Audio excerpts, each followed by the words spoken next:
ERP का system बनाने की बात नहीं हो रही है, ईआरपी के सिस्टम को चेक करने की बात हो रही है, जिसमें एज एन ऑडिटर आपका सबसे इंपॉर्टेंट रोल रहेगा। So hello everyone, the topic for today is auditing of ERP systems and we are into the next part. Initial part में हमने देखने की कोशिश की कि हम चाहेंगे, थोड़ा सा अगर आपको रिवाइज करवा दूं, कि हम अगर चाहेंगे कि अपना ईआरपी का सिस्टम सही से चले तो उसके लिए 3 क्वालिटी इसमें होनी चाहिए। इसमें जो इन्फॉर्मेशन प्रोड्यूस होगी basically should be having 3 things. I hope you would have seen the last part and you would be able to remember, try to learn it and then come towards this part so that we can revise it simultaneously along with me, you can revise. So वो 3 qualities अगर आपको screen के ऊपर भी नजर आ रही है, कोशिश करना कि आप बिना देखे इसको याद करें। The 3 qualities something which is known as accurate, complete and authorised information इसमें प्रोड्यूस करनी चाहिए इसने, ताकि ये सपोर्टेबल हो और बेसिकली टाइमली हो, इफ़ यू रिमेंबर। सो ये इनिशियल पार्ट बनेगा, अपने ईआरपी का पहला पॉइंट बनेगा। This is something which would be a general description. आप स्टार्ट इससे करोगे जब आप ये आंसर लिखोगे। मैंने आपको लास्ट पार्ट में बताया कि ये आंसर 3 हिस्सों में डिवाइडेड है बेसिकली। तो 3 हिस्से क्या है ये हम देखने की कोशिश करते हैं। पहला हिस्सा हमने लगभग पहला हिस्सा कवर किया था लास्ट पार्ट में। If you have not seen it please try to watch that video and then come towards this, कि एज एन ऑडिटर मैं इसमें 3 चीज़ें देखूंगा। पहला मैं ये देखूंगा कि मतलब देखो, ये जो पहली वाली लाइन बनी है कि एक्यूरेट, कंप्लीट और ऑथराइज्ड, ये तीनों अपन को तब हासिल होगी जब मैं ये तीनों काम कर लूँ। आप समझ रहे हो, ये तीनों ऑब्जेक्टिव्स जो अपने हैं, इन्फॉर्मेशन कैसी होनी चाहिए, एक्यूरेट होनी चाहिए, कैसी होनी चाहिए, कंप्लीट होनी चाहिए, कैसी होनी चाहिए, ऑथराइज्ड होनी चाहिए। ये चीज़ अपन को तब हासिल हो पाएगी when we are able to implement all the 3 parts of this ERP audit. So अपना सिलेबस इसको 1, 2, 3 ऐसे 3 पार्ट नहीं बोलता है, लेकिन अपन को जब कंटेंट देखते हैं we get to understand that yes there are 3 parts which are like completely not kind of very related to each other, so it automatically gives us an impression that there we will have to understand it in 3 parts basically. So जो पहला part है वो बोलता है कि आप उसमें generally controls देखने की कोशिश करोगे। कंट्रोल्स ये वो चीज़ें होती है जो आपको अनडिजायरेबल इवेंट्स, जो चीज़ें नहीं होनी चाहिए उसको रोकने की कोशिश करता है। ये चोरी नहीं होनी चाहिए तो ताला अगर अपन लगाते तो एक प्रकार का कंट्रोल हो गया, ये गलत चीज़ रोकने के लिए।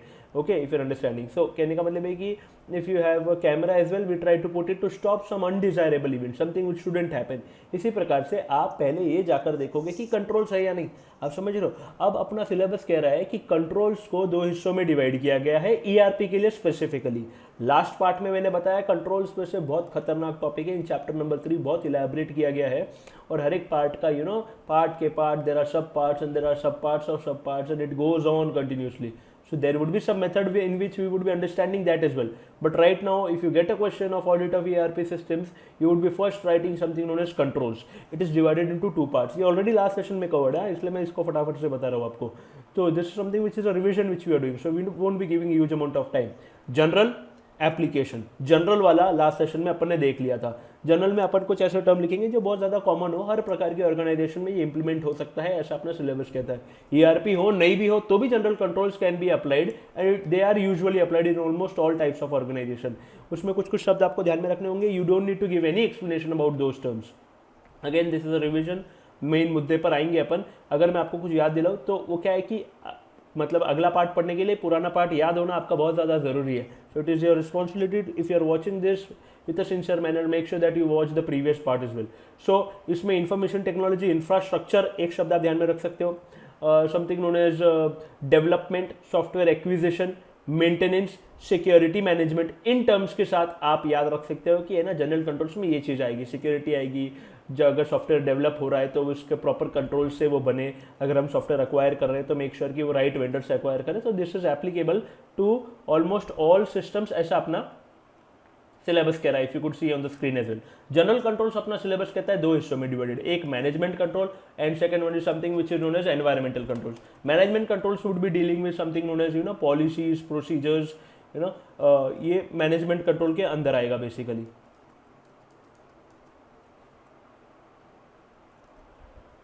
सो मैनेजमेंट कंट्रोल्स के अंदर जब ये पॉलिसीज प्रोसीजर्स आएंगे, ये भी एक बहुत ही जनरल टर्म है जो हर प्रकार के ऑर्गेनाइजेशन में हो सकते हैं. इसलिए अपन जाकर पहले जनरली चीज़ें देखेंगे कि चीज़ें जनरली तो सही है, फिर धीरे धीरे अपन डिटेल में जाने की कोशिश करेंगे। पहले ऊपर ऊपर से will try to understand whether basic things which are required are there और not, then we would be going towards the actual ERP, वो सॉफ्टवेयर, वो सिस्टम में किस तरीके से काम हो रहा है, किस तरीके से इनपुट दिया जा रहा है, किस तरीके से आउटपुट आ रहा है, ये सब अपन इस तरीके से अपन इसको सोच सकते हैं कि पहला हिस्सा थोड़ा सा जनरल, सेकंड में थोड़ा और स्पेसिफिक होगा, और थर्ड में अपन एकदम ईआरपी के नजदीक चले गए, and third is something which is considered to be the more appropriate right answer, specific answer if you get this question. So अपन आएंगे उस मुद्दे पर कि कब कहाँ कैसा सवाल आए तो क्या लिखना है। ओके, तो जनरल कंट्रोल्स, और फिर you would be able to see something known as environmental controls. General में आपको पॉलिसीज, प्रोसीजर्स, प्लानिंग याद रहे तो बहुत अच्छी बात है। ऑर्गेनाइजेशन का कॉमा मैंने हटाया नहीं, आप प्लीज इसको हटा देना बेसिकली, और ये मैंने आपको लास्ट पार्ट में बताया था। एनवायरमेंटल कंट्रोल्स में आपको सिर्फ इतना ध्यान में रखना है, आर द ऑपरेशनल कंट्रोल्स। आपको डे टू डे ऑपरेशन में एनवायरमेंटल के कंट्रोल्स लगाने पड़ते हैं, आग, पानी, हवा, ये सारी चीजों से बचने के लिए। Fire extinguisher is considered to be an environmental control in chapter number 3। यहाँ पर कुछ भी नहीं लिखना है, इतना लिखकर इसको छोड़ देना है। इतनी चीजें अपन ने लास्ट पार्ट में देखी थी, इफ यू रिमेंबर।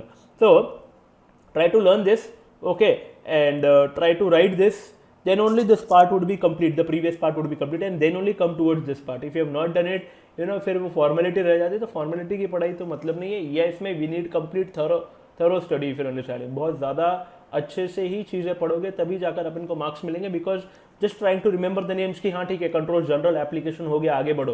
हाँ, जनरल में मैनेजमेंट और एनवायरमेंटल, हाँ आगे बढ़ो, that won't help. You will have to write the exact terms, as a result of which I tell you to write the things which are there on the screen exactly as it is. अब general तक अपन ने देखा था, अब अपन चलते हैं application controls में।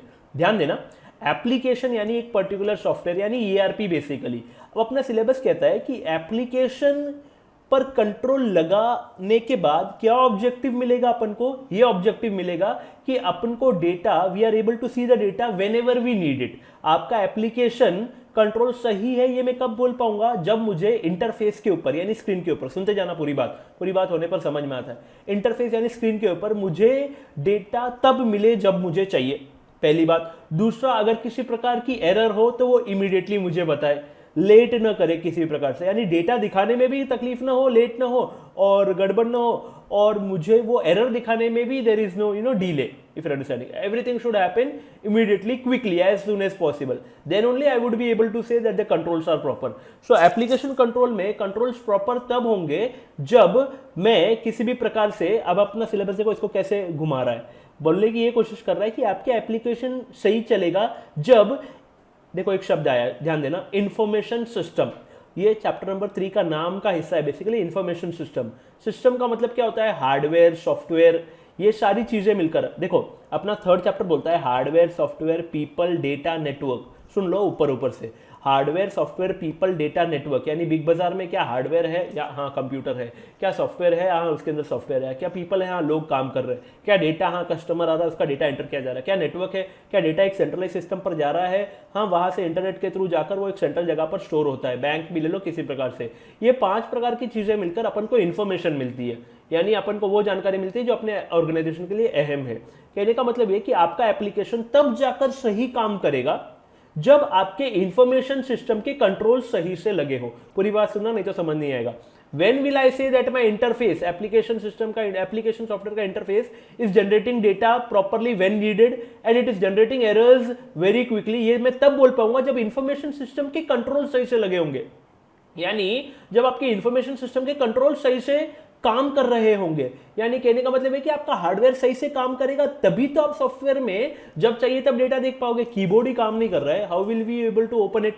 इफ यू अंडरस्टैंडिंग, माउस ही काम नहीं कर रहा है तो आप ओपन नहीं कर पाओगे। यानी इन चीजों का साथ होना जरूरी है, अगर आप समझ रहे हो। नेटवर्क काम नहीं कर रहा है, इंटरनेट काम नहीं कर रहा है तो आप नहीं ओपन कर पाओगे। As an owner I won't be able to open that application. मेरे को इंटरफेस के ऊपर जब चाहिए वो डेटा कब मिलेगा? जब नेटवर्क ही काम नहीं कर रहा है। यानी कहने का मतलब है कि इंफॉर्मेशन सिस्टम के जो कंपोनेंट्स है ना, ये हार्डवेयर और नेटवर्क, इनके कंट्रोल्स अगर सही से लगे हुए रहे ना तो आपका एप्लीकेशन सिस्टम, आपका एप्लीकेशन सॉफ्टवेयर सही से काम करेगा। यानी एप्लीकेशन का सही से काम करना दूसरे चीजों के कंट्रोल्स के ऊपर निर्भर है। अगर उनके वो कंट्रोल सही से काम कर रहे हैं तो आपका ये सिस्टम ऑटोमेटिकली सही से काम कर रहे हो। इफ यूर अंडरस्टैंडिंग, सो कहने का मतलब ये कि एप्लीकेशंस में रिलाई ऑन, ध्यान देना, effective operation of controls over information systems. यानी एप्लीकेशन किसके ऊपर निर्भर है, वो निर्भर है आपके अगर कंट्रोल्स इफेक्टिवली काम कर रहे हैं किसके, इंफॉर्मेशन सिस्टम के, to ensure that interface data are generated. Interface data मतलब क्या, जिस स्क्रीन के ऊपर अपन इंटरैक्ट करते हैं, बेसिकली स्क्रीन के ऊपर data is generated when needed and interface errors are detected quickly. आपको एरर्स भी तब क्विकली मिलेंगे जब सब इंफॉर्मेशन सिस्टम, तो कहने का मतलब बात क्या बनी कि if information systems controls are operating effectively, then only we would be able to get the interface data when needed and we will be able to get the errors quickly। क्या सही से काम करना चाहिए, आपको ये ध्यान में रखना है, effective operation of controls over information systems. ये सही है तो इंटरफेस डेटा तब मिलेगा जब चाहिए, तब जनरेट होगा जब चाहिए, कस्टमर्स को रुकना नहीं पड़ेगा, सर्वर डाउन ये बोलना नहीं पड़ेगा, और अगर एरर भी आती है तो वो तब डिटेक्ट होगी जब जितना जल्दी हो सके। तो आप का एप्लीकेशन कंट्रोल किसके ऊपर रिलाई करता है, वो रिलाई करता है effective operation of controls over information systems. Effective operations of controls over information systems, ये इंफॉर्मेशन सिस्टम का मतलब क्या है, हार्डवेयर ले लो, नेटवर्क ले लो, ये सारी चीजें जो एप्लीकेशन के अलावा आपके एप्लीकेशन को मदद करते हैं, अगर आप समझ रहे हो। तो आपको जैसे वर्ड डॉक्यूमेंट ओपन करने के लिए आपको कीबोर्ड की तो जरूरत पड़ती है ना, भले आपके हार्ड डिस्क में वो माइक्रोसॉफ्ट वर्ड पड़ा हो, आपको माउस की जरूरत तो पड़ती है ना, तो अगर वो ही सही नहीं रहेंगे तो आप ओपन नहीं कर पाओगे। इसी तरीके से ये कंट्रोल दूसरे कंट्रोल के ऊपर निर्भर है, ये कंट्रोल तब काम कर पाएगा, ये चीजें आप तब देख पाओगे जब आपके बाकी के कंट्रोल सही से काम कर रहे हैं, क्योंकि इट इज कंप्लीटली डिपेंडेंट। और अगर ये सही से काम नहीं करे तो आप किसी भी हालत में वो सॉफ्टवेयर ओपन नहीं कर पाओगे, इफ यू आर अंडरस्टैंडिंग। अगर इंटरनेट नहीं है तो भले ही फेसबुक का डेटा सेंटर कितना भी अच्छे तरीके से मेंटेन क्यों ना हो, आप समझ रहे हो, आप वहां तक पहुंच ही नहीं पाओगे। गूगल कितने भी अच्छा तरीके से अपना डेटा सेंटर, अपने सर्वर्स क्यों ना मेंटेन कर रहा हो, बैकअप लेकर, इतने सारे एम्प्लॉइज रखकर, सब कुछ सिस्टमेटिकली, लेकिन वो रास्ता जो कि इंटरनेट है वो ही अगर काम नहीं कर रहा है तो आप वहां पर पहुंच नहीं पाओगे, यानी को कंप्लीटली डिपेंडेंट है वो दूसरी चीजों के ऊपर। इसी प्रकार से अपना एप्लीकेशन कंट्रोल भी will rely on effective operations of controls, मतलब इफेक्टिवली ऑपरेट करने चाहिए कंट्रोल्स, किसके ऊपर वाले कंट्रोल्स, इंफॉर्मेशन सिस्टम के। So will rely on effective operations over the controls of information systems, जिससे क्या होगा, we will be able to ensure that interface data, ये याद करना होगा, is generated when needed and interface errors are detected quickly. यानी किसके ऊपर रिलाई करेंगे, they would be relying on controls over information systems, effective operations of controls over information systems, याद रखना होगा वापस एक बार, this would be relying, applications may be relying on effective operation of what, क्या चीजें सही से चलनी चाहिए, of controls over information systems to ensure that interface data are generated when needed and interface errors are detected quickly। वापस एक बार कोशिश करते हैं, ये क्या करेगा, एप्लीकेशंस में रिलाई ऑन, किस पे रिलाई करेगा, ये याद रखने पड़ेंगे ना शब्द, controls, effective operations of controls over information systems, यानी ये इफेक्टिवली ऑपरेट होने चाहिए बाकी सारी चीजें, so that to ensure that interface data is generated when needed and errors are detected quickly. एक बार आखिरी बार वापस, applications may rely on effective operations of control over information systems, so that what would happen, to ensure that interface data is generated when needed and interface errors are detected quickly। For understanding, ये आपको application control में as it is लिखना पड़ेगा कि आपको rely करना पड़ेगा effective controls, effective operation of controls over information system, ताकि क्या हो कि अपना जो एप्लीकेशन सिस्टम है वो इंटरफेस पर डेटा जल्दी से जनरेट करे या जब चाहिए तब जनरेट करे, और एरर्स जो है वो क्विकली डिटेक्ट हो, ताकि कस्टमर्स किसी भी प्रकार से कोई काम अटके ना। तो वी विल रिक्वायर, बेसिकली अपन को क्या चाहिए, कोई काम अटके ना, उसके लिए we require effective operations of controls over information systems. तो ये आपको एप्लीकेशन कंट्रोल्स में एज इट इज लिखना पड़ेगा। एप्लीकेशन कंट्रोल्स बहुत बड़ा इलैबोरेटेड एक चैप्टर के जितना कंटेंट है इन चैप्टर नंबर 3।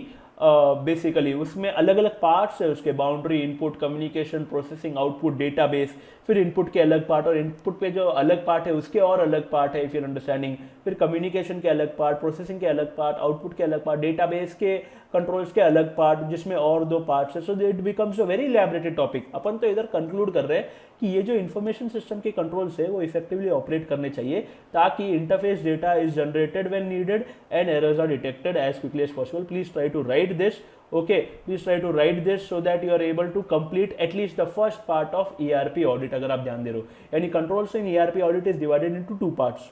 पहला general, second application. Application control भी किसके ऊपर डिपेंडेंट है? Effective operation of controls over information system so that interface data are generated when needed and errors are detected quickly. Try to remember that, try to write it. अपना काम खत्म करोगे कब, कैसे? लिख कर और अभी के अभी याद कर कर। ओके, इसलिए इतना समय दे रहा हूँ। बाकी बताने के लिए तो 2 मिनट ही होते हैं, लेकिन याद करने में ज़्यादा समय लगता है। और मेरा हमेशा इंटेंशन क्या रहता है कि आपको याद भी इसी समय हो जाए, ताकि आप एक टॉपिक से पूरी तरीके से फ्री हो जाओ उस समय। इससे ज़्यादा आप क्या कर सकते हो उस समय के लिए? So please write it down and then it would be completely completed. तो 2 हिस्सों में डिवाइडेड, जनरल और एप्लीकेशन। तो ये तो हो गया पहला पार्ट, अगर आप ध्यान दे रहे हो।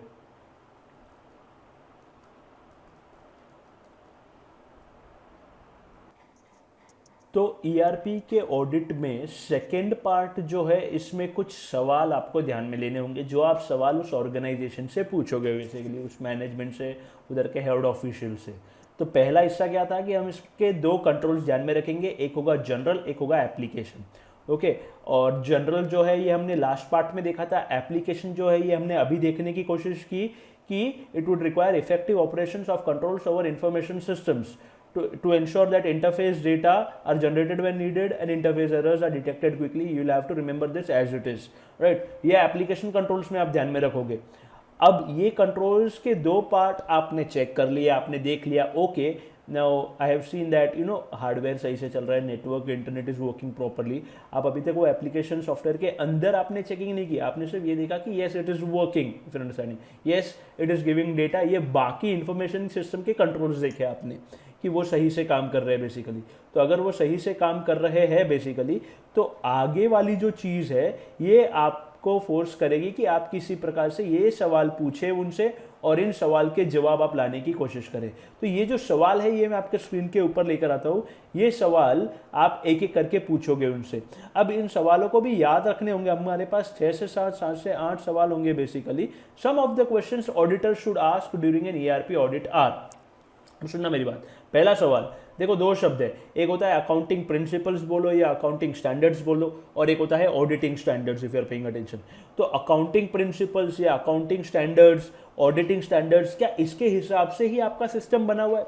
Now these standards are basically world wide defined standards, if you are understanding. इससे क्या है कि अपने फाइनेंशियल सिस्टम या अपने फाइनेंशियल रिपोर्ट से अपना फाइनेंशियल डेटा कंपेरेबल होगा दूसरे ऑर्गेनाइजेशन से, और ये कंप्लायंस की तरह होगा, if you are understanding. We would be following the laws basically.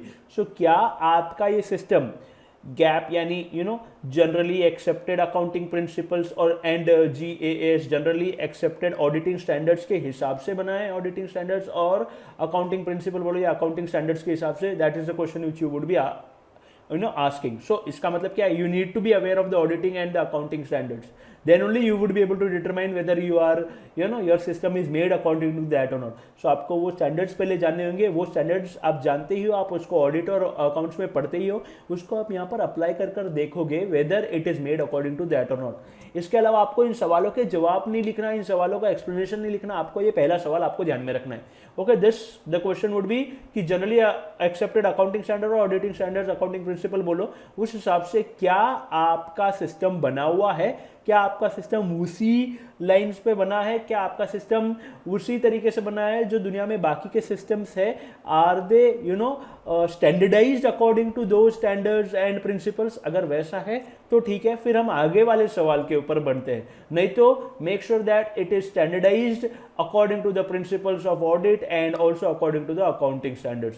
सो कहने का मतलब है कि पहला ये सवाल रहेगा कि ये इस लाइन्स पे बना है या नहीं बना है। अगर नहीं बना है तो फिर आपका सिस्टम किसी न किसी प्रकार से गड़बड़ में है। Try to improve it, that is try to make it according to that you would be telling that particular organization. पहला सवाल ये बना। कोशिश करना कि आप मेरे पास ध्यान दें और अपन है ना 7 से 8 सवाल रेडी करते हैं। इसमें कई बार ऐसे होंगे कि 2 सवाल एक दूसरे से थोड़े से साथ में मिलते जुलते हैं और आपका आंसर थोड़ा आसानी से याद हो सकता है। बाकी अपने पास चॉइस नहीं, अपन को तो याद ही रखना है। तो एक तो जनरली एक्सेप्टेड अकाउंटिंग प्रिंसिपल और ऑडिटिंग स्टैंडर्ड के हिसाब से इज योर सिस्टम प्रोसेस बना है या नहीं? सिस्टम इन चीज़ों के हिसाब से प्रोसेस करता है या नहीं करता है? Does the system process as per generally accepted accounting principle, generally accepted auditing standards basically? ये पहला सवाल। ओके, ध्यान देते रहना। सेकंड सवाल बोलता है कि आपके सिस्टम में, ये आपको टर्म्स सब ध्यान में रखने होंगे, कि आपके सिस्टम में confidentiality and integrity of assets की जा रही है? क्या आपके सिस्टम में बेसिकली कॉन्फिडेंशियलिटी और इंटीग्रिटी है क्या? ओके, पहला सवाल। दूसरा सवाल, यानी दो सवाल आप ये साथ में लोगे, पहला वाला अलग रखो, दूसरा और तीसरा थोड़ा साथ में लेना। सेकंड सवाल में क्या टर्म्स आएंगे, बेसिकली क्या क्वालिटीज होनी चाहिए। सेकंड में बोला है कि क्या आपके सिस्टम सिर्फ ऑथेंटिक, वैलिड और एक्यूरेट ट्रांजैक्शन प्रोसेस कर रहा है क्या, ऐसा कुछ मैंने आपको बताया। पहले टर्म से वाकिफ हो जाओ। पहले वाले में तो आपको अकाउंटिंग प्रिंसिपल और ऑडिटिंग स्टैंडर्ड्स के हिसाब से प्रोसेस कर रहा है क्या, ये एक जनरल पॉइंट, ये आपको ध्यान देना है। ये सही रहा तो आप आगे बढ़ोगे, आगे बढ़कर आपको सवाल पूछोगे बेस्ड ऑन कॉन्फिडेंशियलिटी, इंटीग्रिटी है क्या आपके इन्फॉर्मेशन सिस्टम की या इन्फॉर्मेशन एसेट्स को बचाया जा रहा है क्या। कॉन्फिडेंशियलिटी का मतलब क्या होता है, सीक्रेसी एक प्रकार से, ये आपने सुना होगा। यानी कॉन्फिडेंशियलिटी का लेना देना होता है अनऑथराइज्ड एक्सेस को बचाना, यानी आपको वो एक्सेस कर नहीं आना चाहिए जिसका आपको हक नहीं है। यानी I shouldn't be able to see the things which I shouldn't see. कहने का मतलब ये कि मेरे को किसी की सैलरी नहीं दिखना, ये एक प्रकार से सीक्रेट रखा गया है, बिकॉज ये मेरे काम की चीज़ नहीं है। तो कॉन्फिडेंशियलिटी है क्या ऐसी, वो बिल बनाने वाले सेल्स पर्सनल को ये नहीं दिखना चाहिए कि आज अपना टोटल कितना कलेक्शन हुआ, तो क्या आपने इस तरीके से कंट्रोल्स रखे हैं क्या आपके सिस्टम में कॉन्फिडेंशियलिटी है क्या, दैट इज समथिंग। यानी नहीं दिखना जो नहीं दिखना चाहिए। ओके, कॉन्फिडेंशियलिटी का मतलब। तो इंटीग्रिटी का मतलब क्या है कि जो दिख रहा है वो तो ठीक है, नहीं दिखना चाहिए वो तो है ही है पहली बात कॉन्फिडेंशियलिटी में। लेकिन अब इंटीग्रिटी का मतलब है कि देखो, कॉन्फिडेंशियलिटी का मतलब है अनऑथराइज्ड एक्सेस नहीं होना, इंटीग्रिटी का मतलब है अनऑथराइज्ड अमेंडमेंट्स नहीं होना, अनऑथराइज्ड चेंजेस नहीं होना। मैं एज एन एम्प्लॉय, क्या मुझे हक है मेरी सैलरी जानने का, यानी मेरे सिस्टम में, मेरे ईआरपी में मेरे को मेरी सैलरी तो दिख ही रही होगी, अगर आप समझ रहे हो कि इतने दिन काम किया इतना बनता है, ये है इफ यू अंडरस्टैंडिंग। लेकिन क्या मुझे ये हक होना चाहिए, यानी मेरे को वो एक्सेस करने का हक है, अगर आप समझ रहे हो। लेकिन क्या मुझे ये हक होना चाहिए कि मैं मेरी सैलरी चेंज कर दूं, ये हक नहीं होना चाहिए। 10,000 की 20,000 कर दूं, 20,000 की 50,000 कर दूं, 50,000 की लाख कर दूं, ये नहीं होना चाहिए। So that is something where if that is there, that means आपके सिस्टम में इंटीग्रिटी है। If you are able to achieve that, if you are able to achieve unauthorized changes को, if you are able to stop, that means integrity is achieve. यानी changes नहीं हो पाना unauthorized is something which is related to integrity, देख नहीं पाना is something related to confidentiality. तो मैं देखना भी नहीं चाहिए मुझे वो डेटा जो मुझे नहीं दिखना चाहिए, और मैं उस डेटा में बदलाव भी मुझे नहीं करने। ऐसा नहीं कि आपको अगर डेटा दिखा दिया तो आपको सारा हक दे दिया, आप समझ रहे हो। मैंने आपको आपकी सैलरी दिखने का तो हक दे दिया, लेकिन आपको सारा हक नहीं दिया, आपको इंटीग्रिटी वाला हक नहीं है कि आप उसमें चेंजेस कर दो। So you can view it but you can not edit it. So not changing in an unauthorised manner is an integrity. यानी दो टर्म्स आपको ध्यान में रखने हैं दूसरे सवाल में। क्या आपके सिस्टम में, तो इससे आपका सिस्टम बचा हुआ रहेगा, इसका आपका सिस्टम तरीके से काम करेगा, इसका आपका सिस्टम रूल्स फॉलो करेगा और आपका सिस्टम सही रहेगा, करेक्ट रहेगा बेसिकली, जब आपके सिस्टम में कॉन्फिडेंशियलिटी और integrity of the information assets होगी, अगर आप समझ रहे हो। तो जो भी जानकारी है वो उसकी कॉन्फिडेंशियलिटी होनी चाहिए, जिसको नहीं दिखना चाहिए उसको नहीं दिखना चाहिए, और इंटीग्रिटी जिसको दिख रहा है उसको दिखने तक अपन ने हक दे दिया, तो उसको बदलाव करने का हक, सारा हक नहीं आ जाना चाहिए। तो does your system have confidentiality and integrity of information assets, ये दूसरा सवाल। पहला सवाल क्या था, अच्छा application controls, if you remember क्या बोलता है कि ये तब काम करेंगे जब there would be effective operations of controls over information systems, so that to ensure that interface data are generated when required and errors are detected quickly. Try to remember, ऐसा पीछे जाकर रिवाइज करो ताकि आगे वाली चीज अच्छे से रिवाइज हो और दिमाग को एक टेस्ट दे सके अपन और वो लंबे समय तक याद रहे। Some questions that would be asked during an ERP audit could be, पहला भाई, क्या आपके सिस्टम, क्या आपकी इंफॉर्मेशन, क्या आपका सिस्टम प्रोसेस करता है जनरली एक्सेप्टेड अकाउंटिंग प्रिंसिपल्स और जनरली एक्सेप्टेड अकाउंटिंग स्टैंडर्ड्स के हिसाब से, पहला क्वेश्चन।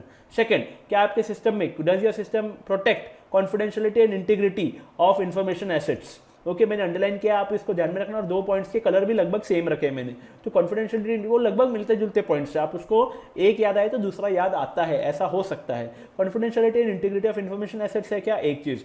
सेकंड, क्या आपके सिस्टम में सिर्फ वो ऑथेंटिक, वैलिड और एक्यूरेट ट्रांजैक्शंस प्रोसेस करता है क्या। तो इसको याद रखने के लिए आप एक चीज ध्यान में रखना, समथिंग, देखो ऑथेंटिक मतलब क्या कि राइट इंसान ही उसको प्रोसेस करे, यानी अपने आप को ऑथेंटिकेट करना, अपने यूजर आईडी और पासवर्ड डालकर अपन अपने आप को ऑथेंटिकेट करते हैं, तब अपन आगे का काम कर पाते हैं, फॉर अंडरस्टैंडिंग। सो जैसे इसको सेकंड पॉइंट को याद रखने के लिए आप एक शब्द ध्यान में रखना, समथिंग नोन एज ओटीपी। आपने अगर ओटीपी सुना है तो क्या ERP के सिस्टम्स भी OTP जनरेट कर सकते हैं? हाँ, डेफिनेटली कर सकते हैं। हम उसमें 2 फैक्टर ऑथेंटिकेशन जीमेल में भी कर सकते हैं। वैसे कोई भी ऑर्गेनाइजेशन इस तरीके से कर सकते हैं कि आप पहले अपना यूजर आईडी और पासवर्ड एंटर करोगे, फिर आपके मोबाइल के ऊपर OTP आएगा और तभी आप आपके ERP में एंटर कर पाओगे।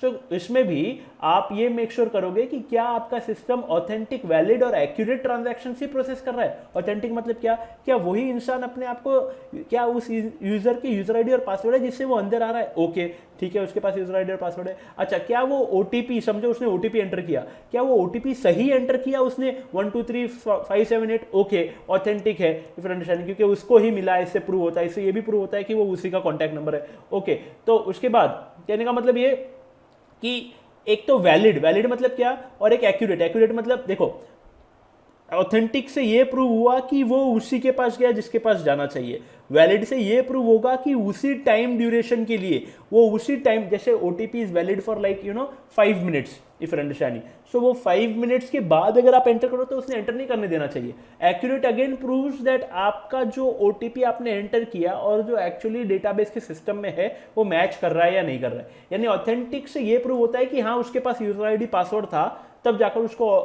OTP आया, that means his user ID and password is correct. Second, valid, यानी उस वैलिडिटी उस पर्टिकुलर टाइम पीरियड के लिए ही वो चले। और थर्ड है something which is known as accurate, whether the OTP which was entered is exactly according to the database, then only we would be allowing him to enter into the system.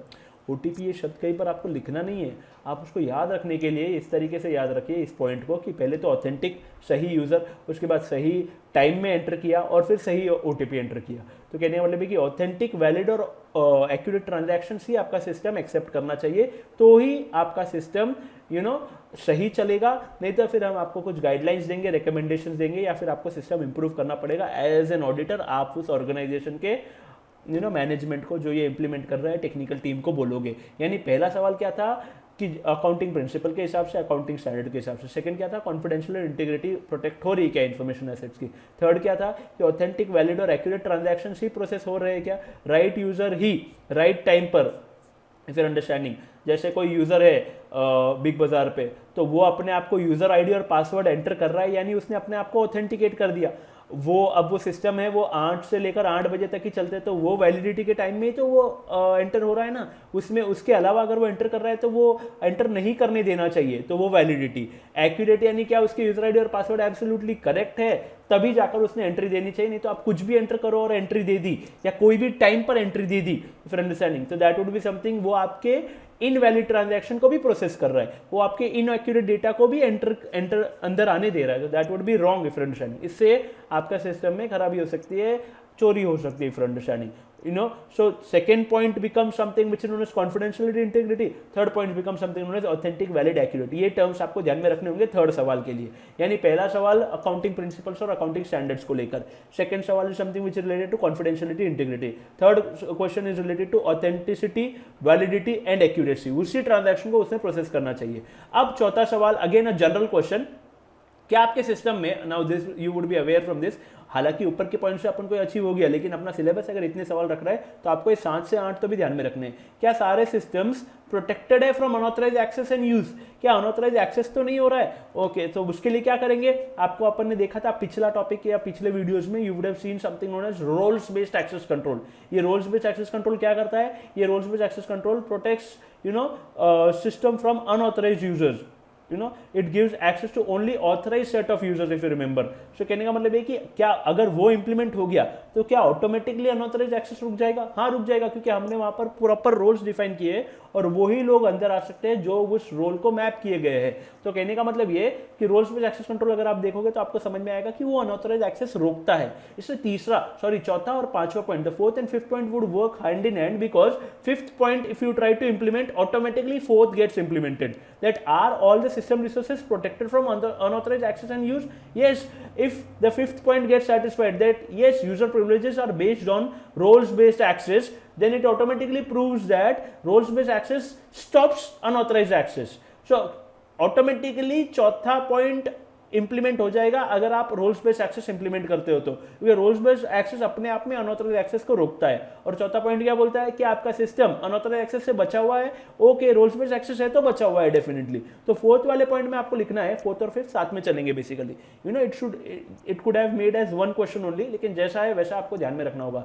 Are all system resource, इसका मतलब थोड़ा सा ये भी हो सकता है कि ये रोल्स बेस्ड तो सिस्टम के अंदर हो गया, यहाँ पर अनऑथराइज्ड एक्सेस का मतलब ये भी हो सकता है कि फिजिकली प्रोटेक्ट करना उन एसेट्स को बेसिकली, कि लॉक्ड डोर्स होना, अलार्म सिस्टम्स होना, कैमराज होना, ये भी आ सकता है अगर आप समझ रहे हो तो कहने का मतलब मैंने ये दोनों पॉइंट को साथ में लिया है कि are all the systems protected from unauthorised access and use, एक चीज। सेकेंडली, क्या आपके सिस्टम में एक्सेस या प्रिविलेजेस या rights are based on roles based access, ऐसा बना अपना फिफ्थ क्वेश्चन। पहला क्वेश्चन क्या था कि जनरली क्या आपका सिस्टम प्रोसेस करता है, generally accepted accounting principles and on the basis of generally accepted accounting standards, पहला। सेकंड, क्या आपके सिस्टम में confidentiality integrity of information assets है। थर्ड, क्या आपका सिस्टम सिर्फ ऑथेंटिक, क्या ऐसे कंट्रोल्स है जिससे आपका सिस्टम सिर्फ ऑथेंटिक, वैलिड और एक्यूरेट ट्रांजैक्शन प्रोसेस करे। चौथा और पांचवा साथ में चलेगा। तो सेकंड में क्या आया, confidentiality integrity of information assets. Third में क्या आया, authenticity, valid, authentic, valid and accuracy of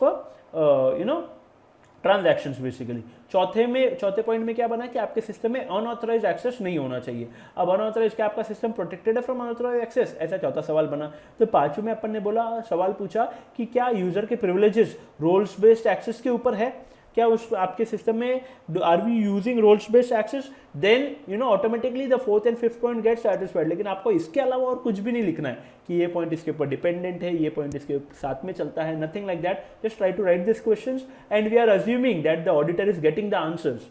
auditor को आंसर्स मिल रहे हैं और उस हिसाब से आगे बढ़ रहा है, अगर आप समझ रहे हो। यानी तीसरे पार्ट में वो तब जाएगा, ये तो सेकंड पार्ट है अपने सवालों का, जब वो सेकंड पार्ट पूरी तरीके से कंप्लीट कर ले, अगर समझ रहे हो। तो पहले अपन ने इस पार्ट में क्या देखने की कोशिश की, एप्लीकेशन कंट्रोल। फिर अभी अपन क्या देखने की कोशिश करें, some questions which would be asked by the auditor. पहला तो था अकाउंटिंग प्रिंसिपल और अकाउंटिंग स्टैंडर्ड के हिसाब से, फिर दो चले कॉन्फिडेंशियल इंटीग्रिटी और authenticity, authentic, valid and accurate के हिसाब से। तीसरा, चौथा और पांचवा चला अनऑथराइज्ड एक्सेस और रोल्स बेस्ड एक्सेस के हिसाब से।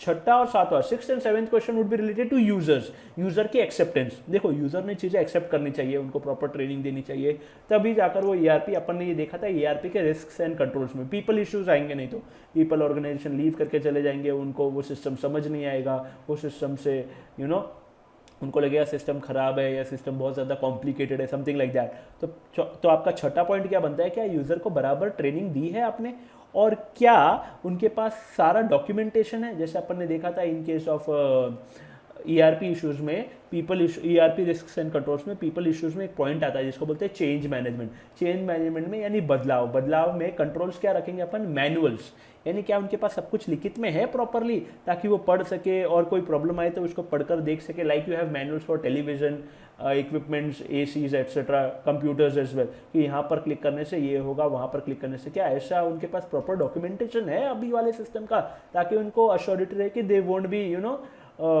not be able to understand or they won't be able to use it properly, ऐसा उनको डर न रहे बेसिकली। तो क्या यूजर्स प्रॉपरली ट्रेंड है, and do they have the current complete documentation, do they have complete documentation, current document, यानी अभी वाले सिस्टम का क्या उनके ऐसा तो ना हो कि है ना ये पुराने सिस्टम का है या पुराना जो वर्जन था उसका है और उसमें ये चीज़ें है ही ना, कहीं ऐसा तो नहीं है। तो complete documentation, current documentation, complete and current documentation है क्या उसके पास अभी वाला और पूरा, ऐसा छठा सवाल बनेगा बेसिकली। और सातवां सवाल भी यूजर्स के रिलेटेड ही है, क्या वो ये फंक्शनलिटी एक्सेप्ट करते हैं, क्या वो यूजर्स के हिसाब से बनाया उन्होंने सिस्टम, ईआरपी का जो कंसल्टेंट है जिसने वो सॉफ्टवेयर बनाया, क्या उसने यूजर्स के हिसाब से बनाया, क्या लोग खुश है बेसिकली, ऐसा सवाल। यानी कुछ सवालों में 2 से 3 सवाल है। छठा सवाल बनता है कि क्या यूजर्स को ट्रेनिंग दे दी गई, याद कर लो मेरे साथ, और क्या उनके पास कंप्लीट एंड करंट डॉक्यूमेंटेशन है, क्या लिखित में सब कुछ है जिससे वो देख सके and they can get an idea और if they get stuck somewhere. Seventh question में, are the users requirement met, क्या वो यूजर के हिसाब से बना, क्या उनको वो फंक्शनलिटी एक्सेप्टेबल है, क्या यूजर्स को ये लग रहा है कि yes this is something which is for the better for them, it is for their betterment, it is helping them somehow, क्या उनको ऐसा लग रहा है, और क्या यूजर्स खुश है इस सिस्टम से, तभी जाकर आप क्या कर पाओगे। इफ एम्प्लॉइज आर हैप्पी, जो काम कर, क्योंकि देखो owner of the organization, head of the organization, won't be going everywhere and entering the data basically. तो आपके यूजर्स ही आपके लिए काम करेंगे, और अगर वो ढंग से काम करेंगे तो आपकी ऑर्गेनाइजेशन ढंग से काम करेगी। एक अकेला मालिक कहाँ कहाँ पर जाएगा? तो you will have to appoint users and you will have to keep them happy, you will have to make sure that they accept the system, they run the system properly. तो is the functionality acceptable, are the users requirement met, are users happy? ऐसा सवाल बनेगा 7वें सवाल में। देखो छठा और 7वां सवाल दोनों यूजर्स के रिलेटेड है। पहले वाले में अपन पूछते हैं कि क्या उनको ट्रेनिंग दी गई और क्या उनके पास कंप्लीट और करंट डॉक्यूमेंटेशन है, और दूसरे वाले में अपन पूछते हैं कि क्या फंक्शनलिटी एक्सेप्टेबल है, क्या यूजर के रिक्वायरमेंट मीट हो रही है, क्या यूजर्स हैप्पी है, you know. So that is something which would become 6 and 7। तो एज एन ऑडिटर आप ये चीज़ें देखोगे कि users are accepting it, users are understanding it, user are liking it the new system.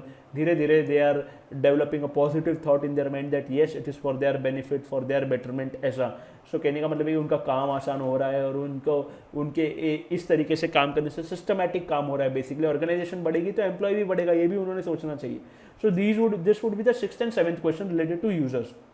और एक लास्ट क्वेश्चन अगर आपको बता दूं, या फिर लास्ट बताने के पहले अपन थोड़ा सा वापस रिवाइज करते हैं। एप्लीकेशन कंट्रोल्स में अपन क्या लिखेंगे, बताओ मुझे क्या लिखेंगे? अपन ये लिखेंगे कि एप्लीकेशन कंट्रोल्स में work properly when if there is effective operations over control, effective operations of controls over information systems. So application में will require effective operation of controls over information systems, ये आपको ध्यान में रखना है। so that to ensure that interface data is generated when needed and interface errors are detected quickly। अगर आप समझ रहे हो और ध्यान दे रहे हो। जनरल कंट्रोल्स क्यों रिवाइज नहीं करें? क्योंकि पिछले पार्ट में देखा था और मैंने इनिशियली आपको बता दिया कि जनरल, मैनेजमेंट और एनवायरमेंटल 2 हिस्सों में डिवाइडेड है। अब एप्लीकेशन होने के बाद आप कुछ सवालात पूछोगे। किसको पूछोगे? You would be asking to the organization and you will try to get the answers. Answers क्या मिले, लेना देना नहीं, सवाल का मतलब सवालों में ही समझना है, इसके अलावा आपको कुछ भी नहीं लिखना है। Try to remember these 8 questions at least. पहला सवाल बनता है, क्या आपके सिस्टम में generally accepted accounting principle, generally accepted accounting standards, auditing standards, क्या इस हिसाब से सिस्टम प्रोसेस कर रहा है? सेकंड, अब आएगा confidentiality integrity of information assets है क्या? थर्ड, क्या आपका सिस्टम सिर्फ ऑथेंटिक, वैलिड और एक्यूरेट ट्रांजैक्शन प्रोसेस करता है? ये हो गए 3, यानी सेकंड और थर्ड आप थोड़ा सा रिलेटेड मानो। चौथा, क्या सिस्टम आपका अनऑथराइज्ड एक्सेस एंड यूज से प्रोटेक्टेड है? Does your system provide use privileges to the users on the basis of roles based access? ये हो गया चौथा और 5वां सवाल। छठा, ये होगा यूजर के एक्सेप्टेबिलिटी रिलेटेड, यूजर्स को खुश रखने रिलेटेड।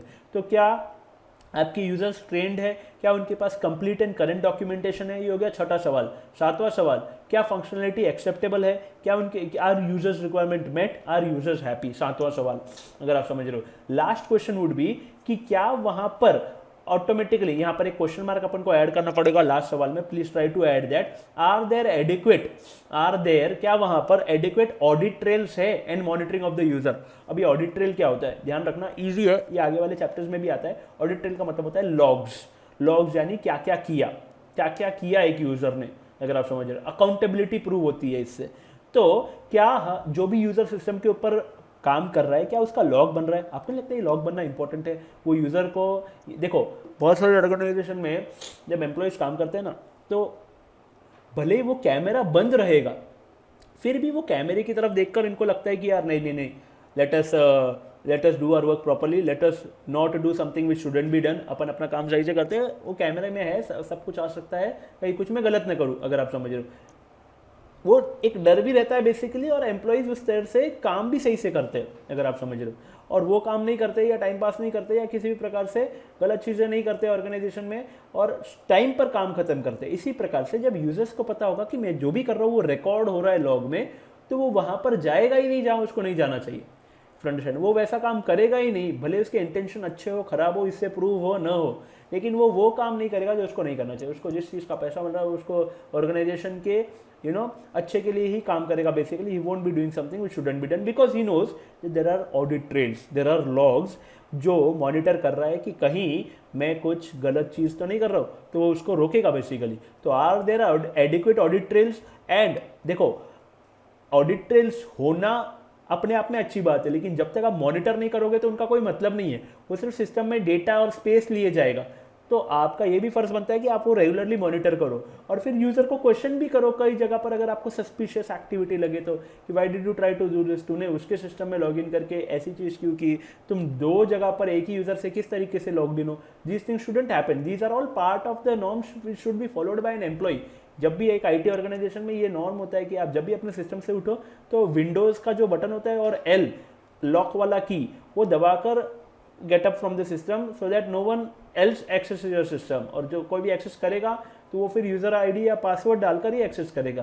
तो ये सारी चीज़ें आपके यहाँ पर फॉलो हो रही है नहीं हो रही है, या आप ये लॉग से आप काफ़ी सारी चीज़ें देख पाओगे कि इम्प्लीमेंटेशन किस तरीके से हो रहा है, क्योंकि लॉग इज समथिंग वो काम होने के बाद बनता है। तो काम होने के बाद मेरे को ये देखना है कि काम किस तरीके से हुआ, ताकि अगली बार जब काम हो तो वो सही तरीके से हो, अगर गड़बड़ है तो are there adequate audit trails, एक चीज़, और दूसरा and the monitoring of the user activities.